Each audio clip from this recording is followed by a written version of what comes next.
Magandang gabi, Philippine Air Force, para sa ulat ng panahon ngayon at sa mga susunod na araw. Ito ang ating binabantayan na low pressure area sa labas ng ating Philippine Area of Responsibility ay naging isang ganap na bagyo na nga kaninang 08 ng umaga. At kaninang 1500, ito ay namataan sa layong 2,280 km east of Central Luzon. Ito ay may lakas ng hangin na umabot sa 55 to 70 km per hour. At ito ay kumikilos northwestward at 35 km per hour. Samantala, ITCC or Intertropical Convergence Zone ang siya naman makakaapekto dito sa Palawan, Visayas at Mindanao na siya magdadala ng mga kalagkat na pagulan, pagkidlat at pagkulog.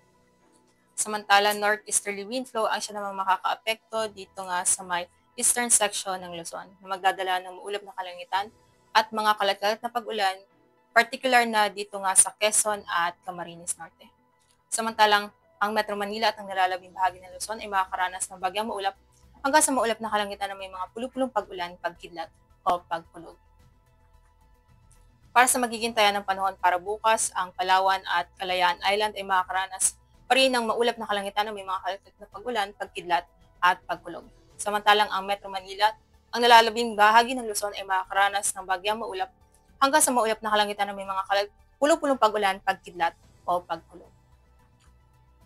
Samantalang ang Visayas at Mindanao ay makakaranas naman ng maulap na kalangitan na may mga kalagkat na pagulan, pagkidlat at pagkulog. Para sa magiging taya ng panahon sa mga susunod na araw dito nga sa Metro Manila, Cavite, Angeles, at Lipa ay makakaranas ng bagyang maulap hanggang sa maulap na kalangitan na may mga pulupulong pag-ulan, pagkidlat o pagkulog. At sa Puerto Princesa at Kalayaan Island, sa susunod na 2 araw, ito ay makakaranas ng maulap na kalangitan na may mga kalat-kalat na pagulan, pagkidlat at pagkulog. At sa Sabado, ito ay makakaranas ng bagyang maulap hanggang sa maulap na kalangitan na may mga pulupulong pag-ulan, pagkidlat o pagkulog.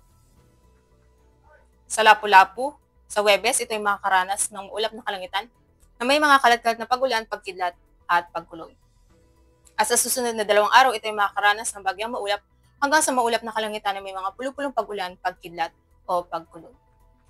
Sa Davao at Zamboanga, sa susunod na 3 araw, ito ay makakaranas ng bagyang maulap hanggang sa maulap na kalangitan na may mga pulupulong pag-ulan, pagkidlat o pagkulog.